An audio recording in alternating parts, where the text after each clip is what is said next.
안녕 친구들, 한 주간 잘 지냈나요? 지난 시간까지는 우리가 구약을 다 배웠고요. 이번 주부터는 신약을 배우려고 합니다. 신약 구약 아시죠? 성경은 신약과 구약으로 이제 구성되어 있는데 지금까지는 구약을 배웠지만 오늘부터는 신약에 대해서 우리가 한번 하나님 말씀에 대해서 배워보도록 하겠습니다. 자, 우리 친구들, 제가 강도사님이 퀴즈를 하나 낼 테니까 어떤 사람인지 한번 맞춰보세요. 물론 사진만 보고 딱 맞추는 사람이 있는데요.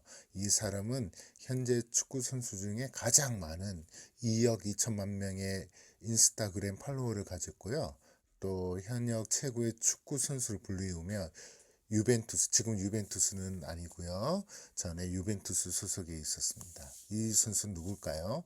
그래요. 크리스티아노 호날두 선수입니다. 이 선수는 멋진 외모뿐만 아니라 뛰어난 축구 실력으로 많은 사람들의 사랑을 받고 있습니다. 그리고 유럽 챔피언스 리그 또 유로 대회의 역대 최다 득점이 뿐만 아니라 소수팀에서도 포르투갈 축구 대표의 역대 최다 득점이기도 합니다. 이렇게 대단한 선수이기 때문에 우리나라에게도 많은 팬이 있었고 이 선수 경기를 직접 보고 싶어 하는 사람들도 많았습니다. 그래서 1919년 작년이죠. 작년 7월 26일 날 이 선수가 서울 월드컵 경기장에 방문했습니다. 우리 팀 K리그와 유벤투스, 지금은 아니지만 그 당시 때 유벤투스 선수였는데 이 두 팀의 경기가 있었기 때문이죠. 그래서 세계적인 슈퍼스타인 호날두 선수를 보기 위해 많은 축구 팬들이 기대를 가지고 거금을 들어 입장권을 구입한 후 경기를 찾았습니다. 그런데 문제가 생겼습니다. 이나 호날두 선수는 경기를 뛰지 않고 벤치에 앉아 있었다라는 것입니다. 앉아 있다가 경기만 관람하다가 가버렸어요. 6만여 명의 축구 팬들이 호날두 선수가 팀 K리그 선수를 상대로 뛰는 모습을 보고 싶어서 경기장에 찾았지만 호날두 선수는 별다른 이유 없이 벤치만 지켰다가 떠났다는 것이죠.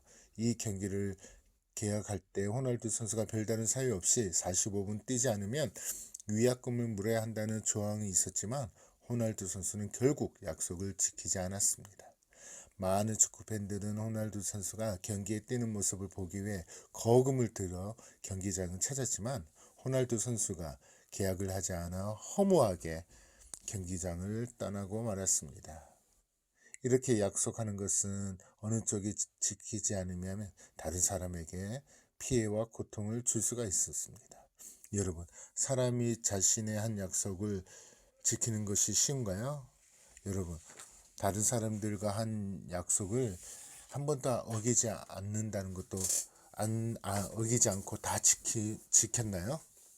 의도하든 의도하지 않는 사람이든 모든 약속 지킨다는 것은 어려운 일입니다. 그렇다면 하나님은 어떠실까요?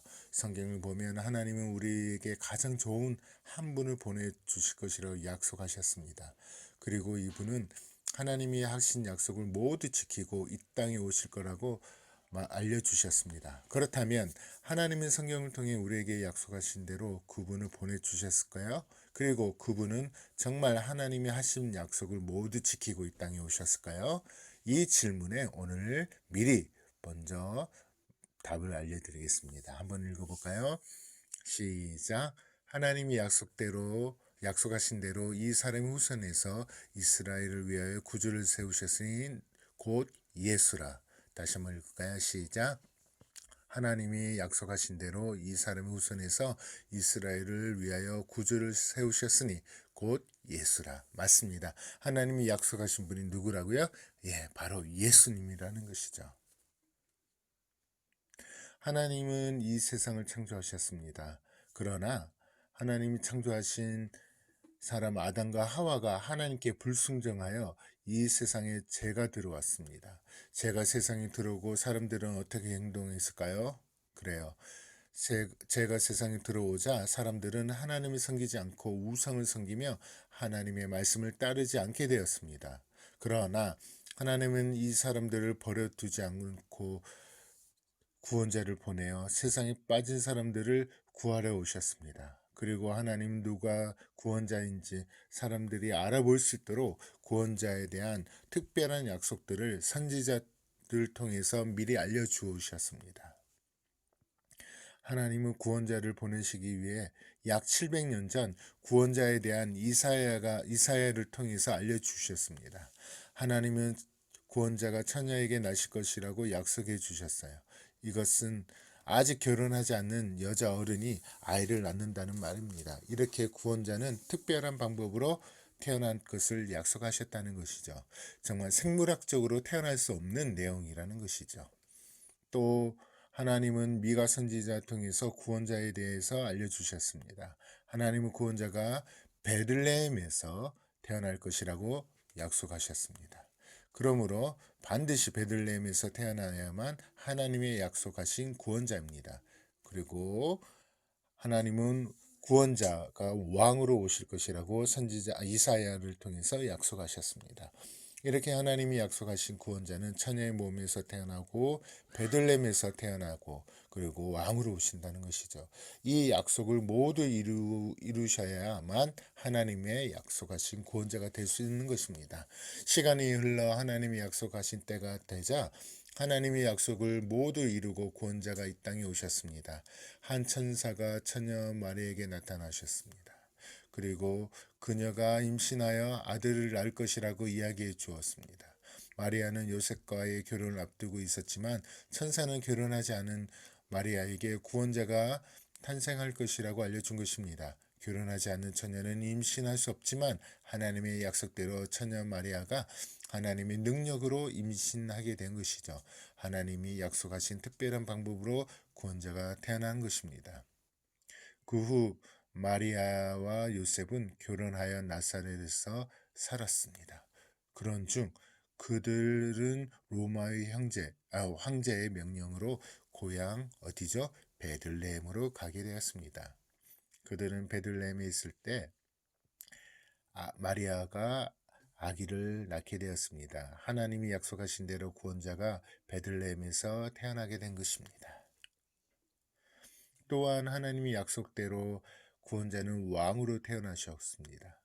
구원자가 태어나신 후 동방에서 온 박사들이 왕으로 나신 분을 경배하기 위해서 찾았습니다. 하나님이 약속하신 것처럼 구원자는 왕으로 이 땅에 오신 것이죠. 이렇게 처녀의 몸을 통해 베들레헴에서 태어나 우리의 왕으로 오신 분이 누구실까요? 예, 맞습니다. 아까 전에 우리가 읽었던 말씀처럼 뭐죠? 바로 예수님이시라는 것이죠. 다시 한번 본문 말씀 읽어볼까요? 시작. 하나님이 약속대로 이 사람의 후손에서 이스라엘을 위하여 구주를 세우셨으니 곧 예수라. 하나님은 죄인들을 구원하기 위해 특별한 방법으로 구원자를 보내겠다고 약속하셨습니다.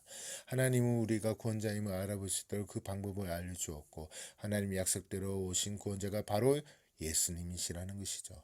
우리는 하나님의 약속대로 죄인들을 구원하기 위해 이 세상에 오신 예수님을 믿어야 합니다. 예수님이 하나님의 약속대로 오신 구원자이심을 믿을 때 우리는 나의 죄를 용서받고 구원받아 하나님의 자녀로 살 수 있습니다.